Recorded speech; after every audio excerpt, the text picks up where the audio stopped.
शरभानन अत्यंत आत्मविश्वासाने शिष्टाई करण्यासाठी येतो आहे। त्याच्याकडे बघून असे वाटते आहे की हे युद्ध आहे तिथेच थांबून जाईल। पण का? ज्या दैत्यांनी अपरिमित हानी केली, मनुष्य आणि प्राणी मात्रांचा छळ केला,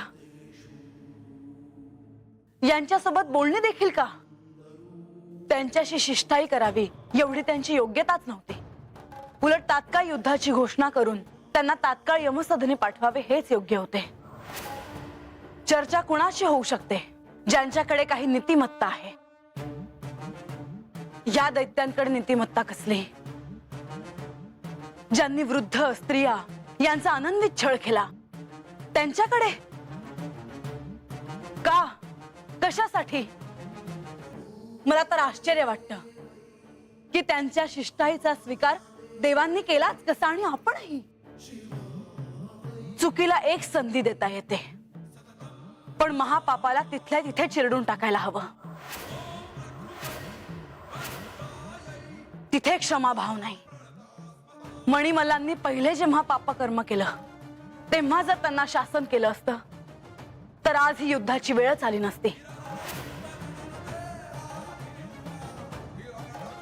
त्यांना एवढं मोठं होऊच का दिलं? आणि आज जेव्हा युद्धाची वेळ आली तेव्हा ही शिष्टाई का? शांत व्हा देवी। हा युद्ध नीतीचाच एक अपरिहार्य भाग आहे। समोर शत्रू पक्ष असला तरी चर्चेला मार्ग मोकळा ठेवावा लागतो। आणि तो शेवटचा पर्याय असतो। मला ते मान्य नाही।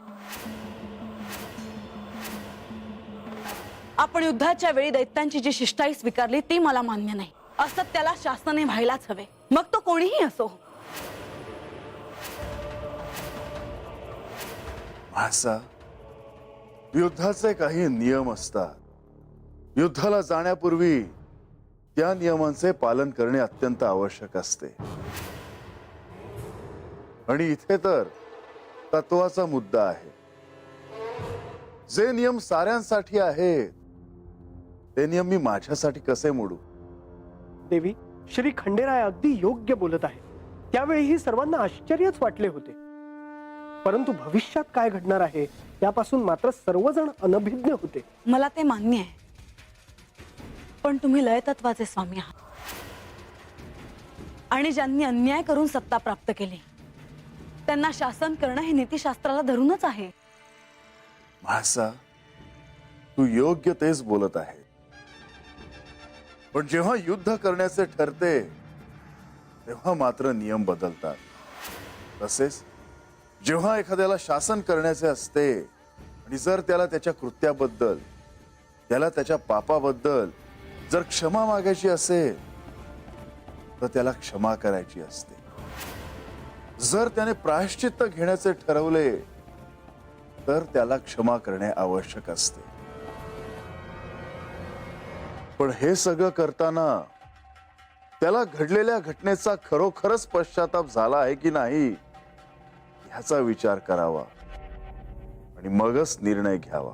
तुम्ही मला कितीही पटवून द्यायचा प्रयत्न केला तरी मी हे कधीही विसरू शकत नाही की त्या दैत्यांनी त्यांच्या अहंकारामुळे सृष्टीला वेठीस धरलं होतं आणि त्यांना शासन करणंच उचित आहे। त्यामुळे त्यावेळी देखील तुम्ही त्यांना संधी दिली हे मला आवडलं नाही, मला ते पटलेलं नाही।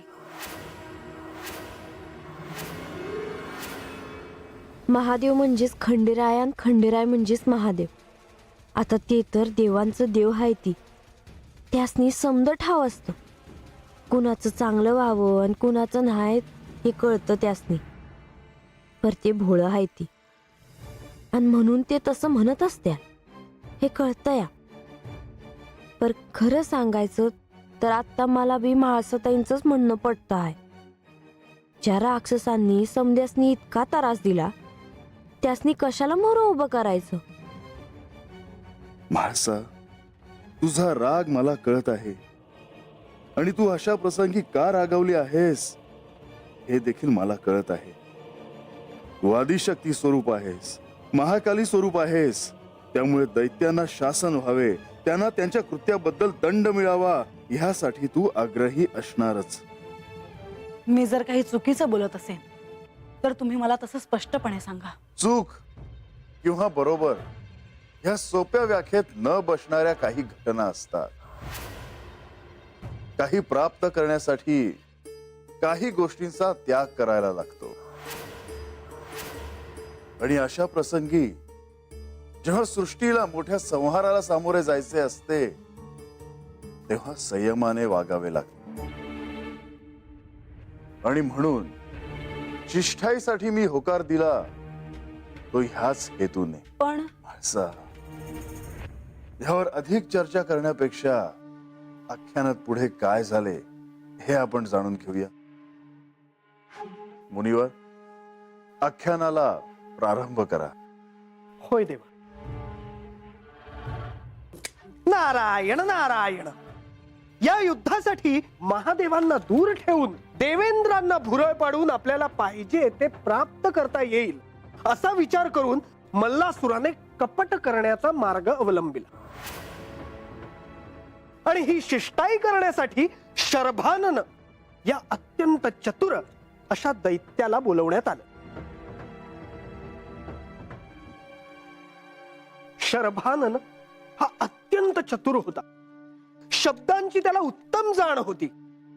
आपल्याला हवे आहे ते प्राप्त करताना कुठे कसे बोलावे हे त्याला चांगलेच ठाऊक होते. आणि म्हणून शिष्टाईचे दायित्व हे त्याच्यावर सोपवण्यात आले होते. मल्लासुराच्या सेवकांनी मल्लासुराचा निरोप शर्भाननाला पाठवला. शर्भानन मल्लासुराला भेटण्यासाठी मल्लासुराच्या राजवाड्यात येण्यासाठी निघाला. इकडे मल्लासुराच्या राजवाड्यात मल्लासूर शर्भाननाला भेटण्यासाठी उतावीळ झाला होता. आणि देवांविरुद्धच्या या युद्धात आपल्यावर कोणते दायित्व सोपवणार आहेत हे जाणून घेण्यासाठी शर्भाननही उत्सुक होता.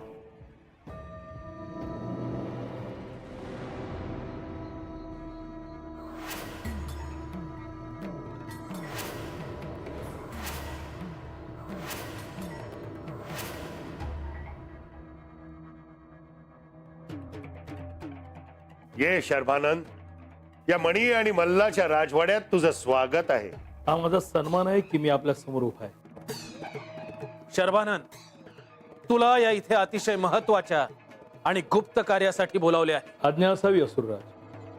आपल्यासाठी मी माझे प्राणही द्यायला तयार आहे. नाही नाही, तुझे प्राण आमच्यासाठी फार मोलाचे आहेत. निकुंभ तुला तुझं कार्य समजावून सांगेल. असुरराज यांचे उत्तराधिकारी पराक्रमी निकुंभ, आपलं म्हणणं ऐकण्यासाठी मी उत्सुक आहे. शर्भानंद, तुला ठाऊक असेलच की आपल्याकडे पृथ्वी, स्वर्ग, पाताळ असे 3 लोक आहेत. पण देवसेना खंडोबारूपी महादेवाच्या नेतृत्वाखाली एकत्र आली आहे. हे युद्ध आपल्याला टाळायचे आहे आणि खंडोबाला अलगद बाजूला करायचे आहे. यासाठी त्यांच्याशी शिष्टाईनेच वागणे योग्य आहे. तेव्हा ही मध्यस्थी करून तू सगळ्यांना पटवून दे की हे युद्ध आता होणे इष्ट नाही. माझ्यासाठी हे एक आव्हान आहे आणि मी ते आव्हान स्वीकारतो.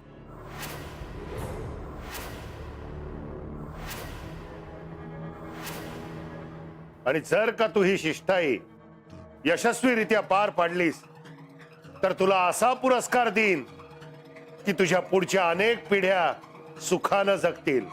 आपले आशीर्वाद मिळाले मला. आणखीन काय हवं? या कार्यासाठी मी आत्ताच प्रस्थान करतो.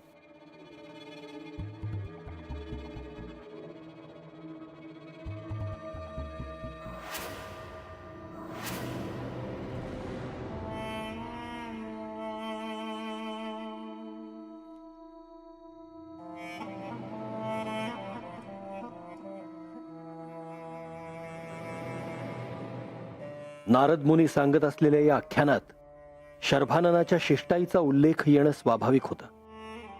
तो महत्वाचा क्षण होता. त्या क्षणी काय परिस्थिती होती हे अजूनही मी विसरलेलो नाही. मला आठवतंय की युद्धासाठी जमलेली सर्व देवसेना युद्धाला कधी प्रारंभ होतोय या विचारात होती. आणि तिकडे मल्लासुराने युद्धापासून श्री मार्तंड भैरवांना दूर ठेवण्यासाठी शिष्टाईचा मार्ग अवलंबला होता. आणि त्यासाठी शर्भाननाची नेमणूक त्यानं केली होती. पण हे मात्र आम्हाला तेव्हा ठाऊक नव्हतं. युद्धास केव्हा प्रारंभ होईल यावर सर्व देवांची चर्चा तेव्हा सुरू होती.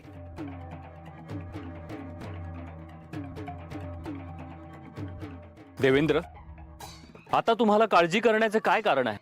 अद्याप युद्धाला प्रारंभ कसा झाला नाही याचा विचार करतोय मी. मला असे वाटते आहे की श्री मार्तंड भैरवांनी सांगितल्याप्रमाणे मल्हासुराच्या मनात काही निराळे विचार सुरू असावे.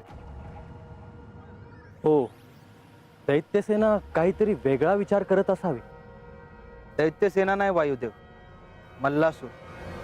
काहीतरी निराळे करण्याचे प्रयोजन मल्लासूर आखत असणार. पण मल्लासुराच्या मनात नेमकं काय सुरू असेल?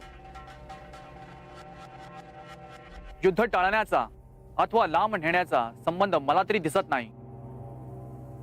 पण मला तरी आता या क्षणी तसेच घडण्याचे संकेत जाणवत आहे. यमदेव, आपल्याला असे तर सुचवायचं नाही ना की की युद्धापासून दूर कसे राहता येईल याचा विचार मल्लासूर करत असेल.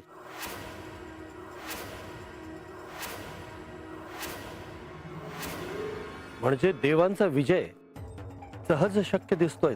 ते मात्र मी कसे सांगणार?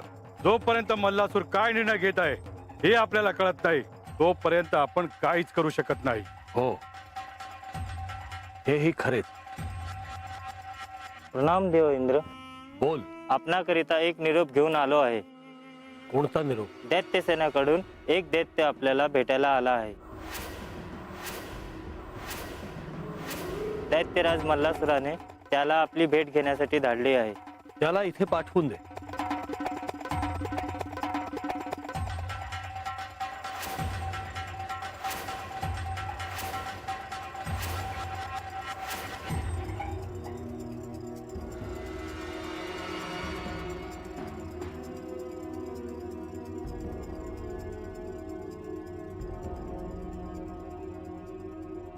तुला माझी भेट घ्यायची होती असं कळलं. हो, ते का, मी कोण, हे सर्व मी आपणास सविस्तर सांगेन. पण काय? मला आपल्याशी एकांतात बोलायचंय.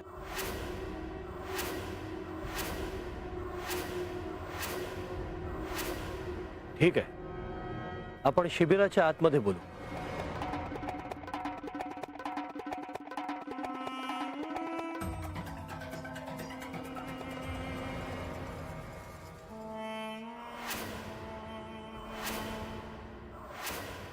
मल्लासुराच्या मनात जे काही आहे ते साध्य करायला शर्भानन सिद्ध होता.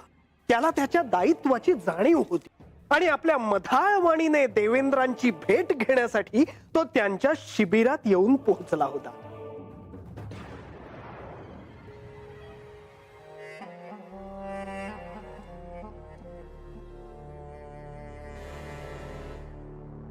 बोला.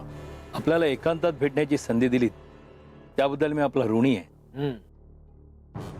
पण सगळ्या देवांना सोडून केवळ मलाच भेटावे असे काय विशेष आहे?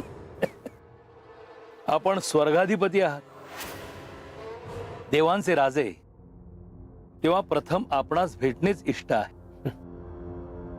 पण आता त्रिलोकाचे स्वामी तर मणी आणि मल्ला आहे. मी केवळ नाममात्र स्वर्गाधिपती उरलोय. मान्य. पण आपले आणि मल्लासुराचे जे स्नेह आहेत त्यावरून आपल्याला ते अधिकार केव्हाही मिळू शकतील. ती केवळ औपचारिकता आहे.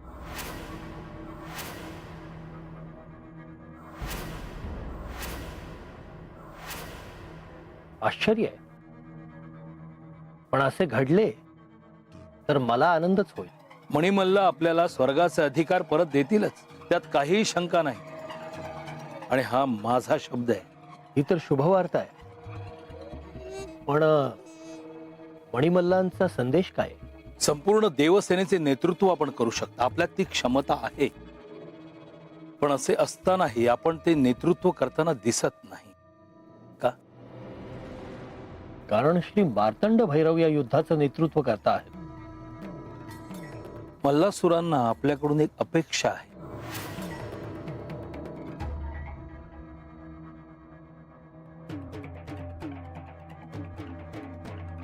कसली अपेक्षा? काही करून आपण श्री मार्तंड भैरवांना या युद्धापासून दूर ठेवावे. पण ते कसं शक्य आहे? आपण देवेंद्र आहात. दैत्यांना आपल्या शक्तीची पूर्ण कल्पना आहे. आपण काहीही साध्य करू शकता. पण मी श्री मार्तंड भैरवांना वचन दिले की त्यांच्या नेतृत्वाखाली या युद्धात जे दायित्व माझ्यावर सोपवले जाईल ते मी पार पाडेन. पार पाडालच, पण सर्व देवांना विश्वासात घेऊन हे कार्य पार पाडू शकाल. आणि सर्व देवांनी प्रार्थना केली, श्री मार्तंड भैरव कैलासात परतले की मग आपण मिळून सर्व निर्णय घेऊ शकतो आणि यात आपल्या अधिकाराची पूर्ण काळजी घेतली जाईल.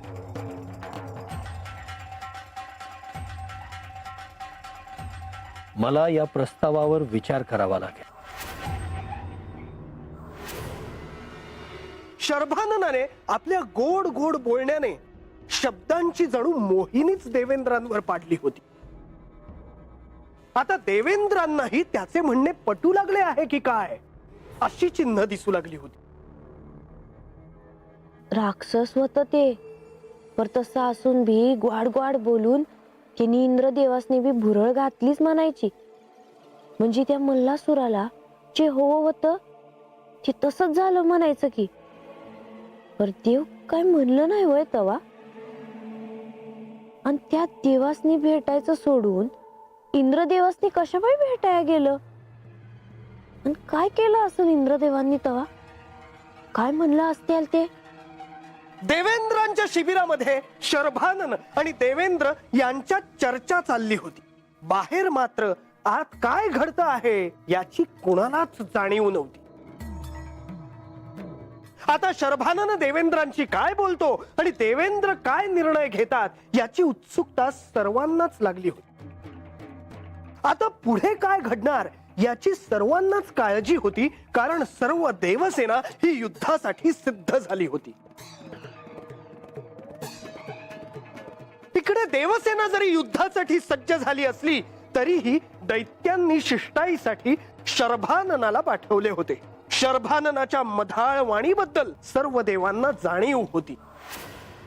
अशा वेळी आपल्या शिबिरात श्री मार्तंड भैरव मात्र ध्यानमग्न बसले होते.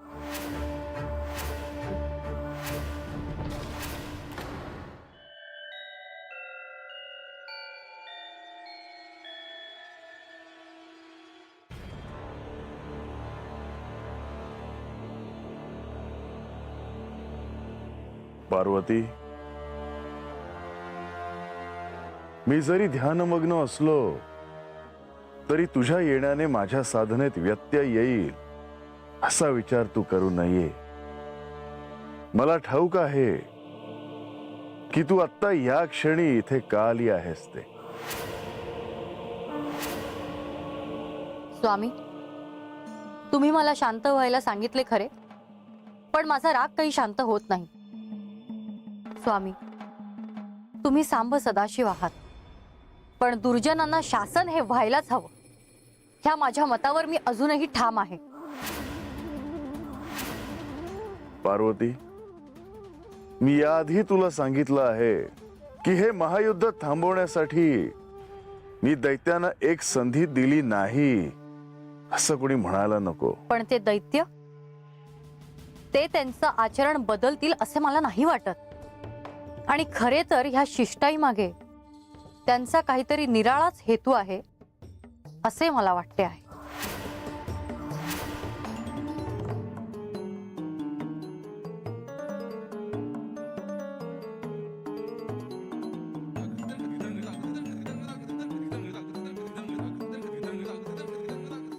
त्यांच्या मनात काय आहे हे आता त्यांचा प्रतिनिधीच सांगेल. पण तो तर देवेंद्रांच्या शिबिरात असल्याचे कळले. होय, मला ठाऊक आहे. आणि इंद्रदेव त्याला घेऊन इथे येतच असतील. आता दैत्यांच्या मनात काय आहे हे ऐकायला मी देखील उत्सुक आहे.